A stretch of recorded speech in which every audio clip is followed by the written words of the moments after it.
Welcome. Can everybody hear me? Yes, we can. Great. Let's see. Begin with, shoot, this is really sensitive. Hopefully I don't flip past slides too quickly. GLANSIS, as mentioned, is the Great Lakes Aquatic Non-Indigenous Species Information System. It is both a Great Lakes specific node of the USGS NASS database, which many of you may already be familiar with, but it's also a NOAA project to provide a synthesis of the available research-based information on non-indigenous species in the Great Lakes. And really when we started this project, almost a decade ago now, there was a recognition that the mandate for tracking and providing information on non-indigenous aquatic species in the United States is divided between two agencies, well, three really, but two in terms of fresh water, and that USGS has the mandate for the inland fresh waters, and NOAA has the mandate for the Great Lakes. But really to us it didn't make any sense to reinvent the wheel as we got up to speed on providing that information on the Great Lakes. It made more sense for us to piggyback onto the USGS system so that we had really a seamless database looking at fresh waters of the United States. Other way. Want to start off, because I always leave it till the end and then run out of time, acknowledging all of the people whose work go into this project. David Reed, who is now emeritus at NOAA GLERL, was really the brains behind the GLANSIS concept and really got this project up and running. He had a couple of postdocs working with him over the first years of the project, shortly before I came on board. I originally came onto the project acting as really in an outreach capacity, helping to make the database more usable for the general public. Since Dave's retirement, Ed Rutherford, also of NOAA GLERL, is now the PI for the project and kind of does the overarching management. Can't do anything without Pam Fuller and Matt Canister at USGS NASS. They do all of the programming for the system, as well as setting up the protocols for data entry and really managing the quality control of the database. Abigail Fusaro is a NOAA research associate who just left us a few months ago. She was basically acting as a postdoc for the project. And really a lot of the work I'll be talking about today was Abigail's work. Pat Charleboy with Illinois Indiana Sea Grant worked on our non-technical versions of the fact sheets, helping us to make the database more accessible to the general public. A whole host of students in various capacities, either as temporary employees, as Seiler Fellows, as interns, really did, of course, the day-to-day work, so I want to acknowledge their efforts. And then we also have an external expert review panel chaired by Tony Ricciardi, which includes many experts from around the Great Lakes region, who volunteer their time to review the fact sheets and the information and the content of GLANSIS to help ensure that we are a state-of-the-art, state-of-the-science information source. Within this overarching GLANSIS project, we were funded a couple of years ago under the Great Lakes Restoration Initiative to do some improvements to the system to really help support the restoration efforts, as well as management goals, rapid response, and early detection. And so that piece is really what I'm going to focus on today. And the goal of that GLANSIS enhancement that was funded by the Great Lakes Restoration Initiative was to improve access to science-based information on non-indigenous species in the Great Lakes region. And it really falls kind of into 4 categories. The first is mapping. We wanted to support early detection efforts by providing a central database of known locations for each species.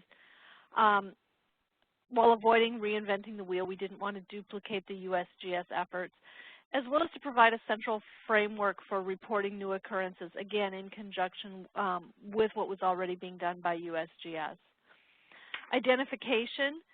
We wanted to support early detection by providing access to information on the identification of non-indigenous species, especially those that are still expanding their ranges, as well as what we call our watch list species, those which have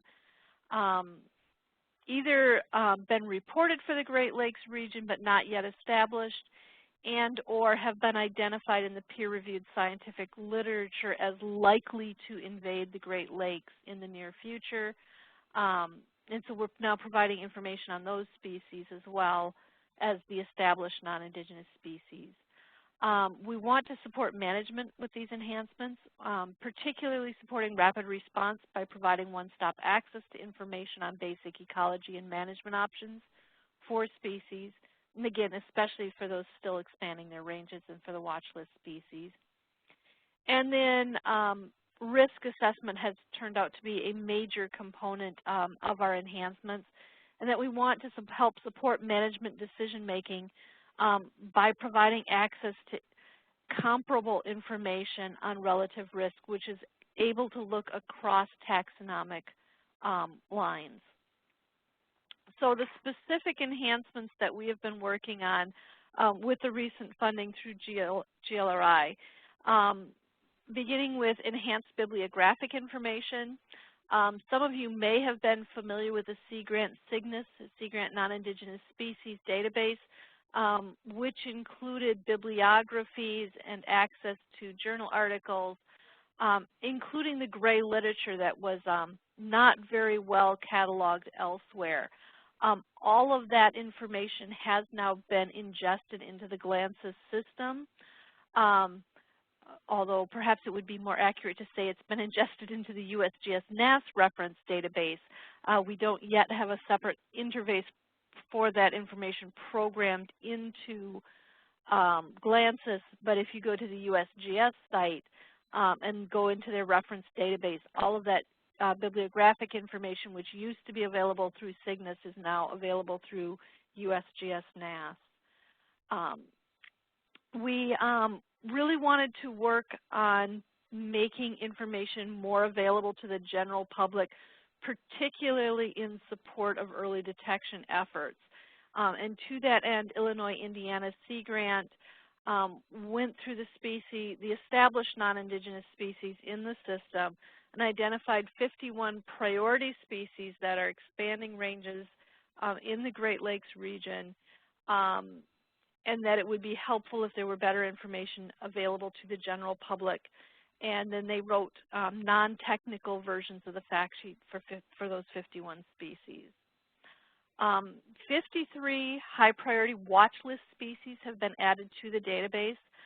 This began as a project of a master's student who was working for us and used this as her senior project, combing through the peer-reviewed scientific literature, identifying species which had been identified in the scientific literature as high risk for invading and becoming established in the Great Lakes. All of those species' basic profiles are now available for GLANSIS. We have 12 of them have complete fact sheets, and the remainder, about, I want to say all but maybe 2 or 3 of them, have some form of draft available now, which are either still in their final editing and or have gone out for external review. So we expect within a month or so most of those will be available as full assessments, full fact sheets on the GLANSIS system. We have 11 species that have been added as range expansion species and or recategorized as range expansion species. Those are species that are native to one portion of the Great Lakes, such as native in Lake Ontario, but invasive in other portions of the basin. So it includes the species, say, that are native below Niagara Falls, but have invaded, thanks to the canals, into the upper lakes. All of those have basic profiles in the system now. Only one species, Ichthyobus cyprinellus, is actually a complete fact sheet posted. There's 5 additional that are out for external review right now, and the remaining 5 have drafts started, and hopefully, again, will be at least out for review within the month. We have also added updated and consistent impact information to better able to support risk assessment. This information for 145 of the established species is now available online. There's about 35 plant species that I'm still working on. Probably about half of those 35 are actually out for review. And then addition of management information, regulations, best management practices, control methodologies. We're attempting to pull that together for all of the species in the database. 79 of those management profiles are complete.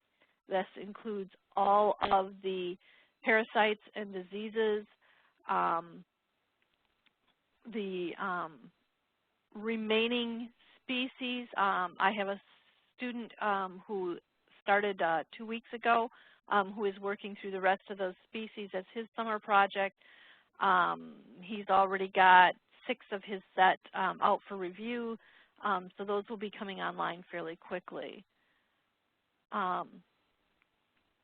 Kind of to go through that a little more slowly and show you what some of these things are. I'll begin with the enhanced bibliographic information. Again, you get to that by going into the USGS site. You can then select either by reference card or by species.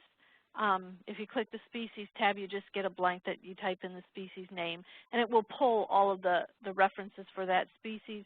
You can also search by journal, by author, and or the keywords is particular. If you're looking for a specific type of information, either you want only the references that have actual reports, you know, like map data location, you could put map in here. If you're looking just for information on control, you could put control in as a keyword and so forth, and it will pull just those subsets of information for you. Other way, non-technical fact sheets. This is just a quick comparison of the type of language that is in the technical fact sheet shown on the left here versus the type of information that would be available in the non-technical fact sheet. If you read through it, you can see it's really the same information. We've just gotten rid of a lot of the scientific jargon and tend to use the common names rather than the scientific names. But, you know, instead of saying leaves are basal, originating from a stout rhizome that's stiff and erect, et cetera, we just talk about sword-shaped leaves and triangular and cross-section. But it really is the same essential information that someone would need in order to identify that species should they find it in the field. And I keep going the wrong direction. Watch list species. We've added 53 watch list species. This is an example of the type of risk assessment that we conducted. Our initial list of 53 was developed first from a look at the peer-reviewed literature, and then that list was sent out for external review. So our experts in the Great Lakes region all reviewed that set of papers for us and determined that, yes, we had selected a reasonable list as the highest risk. But then once we had that, we did want to go through the process of doing our own risk assessment based on the actual science of these species that would let us put them on a more comparative basis. So, for example, we kind of broke this down. Means of introduction, what's the probability that it's introduced to the Great Lakes? So in this case, looking at snakehead, moderate probability of introduction with a moderate confidence level. Potential pathway is that it's unauthorized intentional release from aquariums or live food markets. And then there's a whole bunch of text, you know, if you actually went into the fact sheet, going into precisely what scientific information, complete with references and everything, went into that assessment. And then we look at the status that, this is a species that's established in the United States but not established in the Great Lakes. There are species on our list that say are established in the Mississippi River but not yet in the Great Lakes. There are species that are not yet established in the United States but are shown to be organisms in the trade vector or have been shown to be in ballast water and so forth. And then we look at the probability of establishment if it is introduced to the Great Lakes. In this case, again, it's a moderate probability of establishment with a moderate confidence level. And again, behind that statement, as you go to the fact sheet, you will see all of the information and the scientific references that went into us making that statement. Wrong way. And continuing, we then look at the impacts, and this assessment of impacts for the watch list species mirrors the assessments that we do on the established species, with the difference that we are looking, with the established species, we're looking much more at the realized impacts, the impacts that we are actually seeing in the Great Lakes region. With the watch list, of course, it's a much more of a theoretical assessment of the potential impact of a species that's not yet established. And this follows very much the same pattern that we use to assess established species, hopefully to give us something that is much more of a comparative basis. As I mentioned, 11 range expansion species. I'm not going to go through them. They're essentially treated as the same as the non-indigenous invaders. When you go into the GLANSIS system, you can search by the subbasin. So you can search, say, by which are invasive species in Lake Ontario, which are invasive species in Lake Erie, and so forth. That caused us a lot of trouble with our searches in terms of things that were native to Lake Ontario, say, still came up as non-indigenous to Lake Ontario if they were in our system. So that was part of the impetus behind separating these out into their own separate category. So these are species that are native to part of the Great Lakes Basin but invasive in other portions of the basin. And you probably, it came out a little blurry on the slide. So I welcome you all to go to the system and read through what those species are. I was hoping you'd be able to read the list here, but not very clear. The organism impact assessments, I do want to go into a little more detail on. This is our risk assessment looking specifically at impact of the species that are already established in the basin. We conducted 3 separate assessments, the first looking at environmental impacts, the second at negative socioeconomic impacts, and the third looking at benefits. Within each assessment, the information was organized around 6 basic questions, with each question scored 0 to 6 or an unknown. Each assessment, therefore, had a possible score ranging from 0 and essentially no impact or very low impact species, up to a 36, that would be the highest impact, with, I called it an uncertainty factor, but it's really an uncertainty in the sense that we are unable to assess the question at all, rather than the state of science being uncertain. And again, that uncertainty factor ranges 0 to 6. I keep going the wrong way, sorry about that. And so we've conducted our overall analysis so far. We have 154 of the established non-indigenous species for which we have completed the assessment. There are about 28 plants that remain to be completed. I'm adding those as quickly as we can. And I'll just give a quick overview. So of the 462 completed assessments, so that's 3 separate assessments for each species, 97 or 21% have received an overall qualitative score of unknown, or that the current research is inadequate to support proper assessment. Most of those unknowns are in the environmental arena. So we do not in many cases, have enough information to assess the environmental impact of these species. Surprisingly, the data for algae and plants is fairly good, as well as diseases and parasites. It's actually the free-living fauna that we have a very difficult time with the environmental assessments. And that's just an indicator that a lot more research needs to be done. So of these 154 species that we have assessed to date, we have 28 species that rank as high impact in at least one of those three categories. One species out of the entire 154 ranks as high impact in all three categories. That would be alewife, which has a high environmental impact, a high socioeconomic impact, as well as being considered a species with a high benefit to the Great Lakes region. The benefit being primarily in supporting the non-native salmonids, which have become, of course, a major economic force in the region. We have 12 species that rank as high impact in two of the three assessment categories. 7 fish, many of those are those salmonids that have a high benefit as well as a high impact. 2 fish diseases that have both negative environmental as well as negative socioeconomic impacts. There's 2 mollusks, that includes zebra and quagga mussels, of course, and 1 plant. 15 species that rank as high impact in at least one category. Most of those are the species that have a high socioeconomic impact.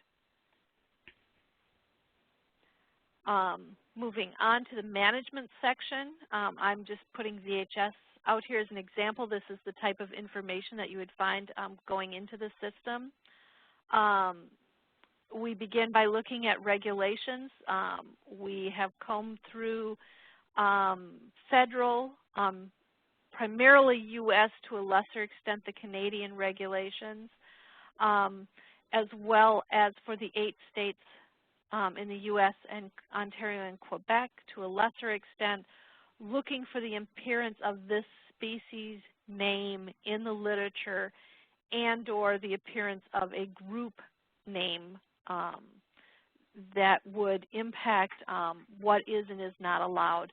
And just pulling VHS as an example, obviously there is a great deal of regulation pertaining to VHS in current law. We always add our caveat to please check state, federal, provincial, local regulations for the most up-to-date information. All of our fact sheets are dated at the bottom of the page with the date that we compiled the information, but of course when you go to the system, laws may have changed in the interim between when we compiled the information and when you're actually looking at it. Control, we are attempting to provide a toolbox of control methodologies that are available for the species. We subdivide that into biological, physical, chemical, and other. And just a few examples. VHS, there's no biological control for it. There are multiple physical controls, including treatment of water with UVC, chemical, sensitive chloroform, glycerin, et cetera. Other includes things that are usually more like management practices, such as HACCP, but just kind of a catch-all at the end there. Again, we are trying to provide a toolbox here. We are not making specific recommendations as to which control methodologies may be appropriate for particular situations. Where available, we do note gray literature studies, which may be of help to managers in deciding which controls would be best for their situation. And so we hope that this will be a very powerful tool for managers who are just trying to make management decisions. But again, we are not making specific recommendations, that this is the control that is best for every situation. And again, always a caveat to double check your local regulations regarding permits for control. And I probably talked fast, but that brings me to the end of my little talk, and hopefully we have a little time left for discussion.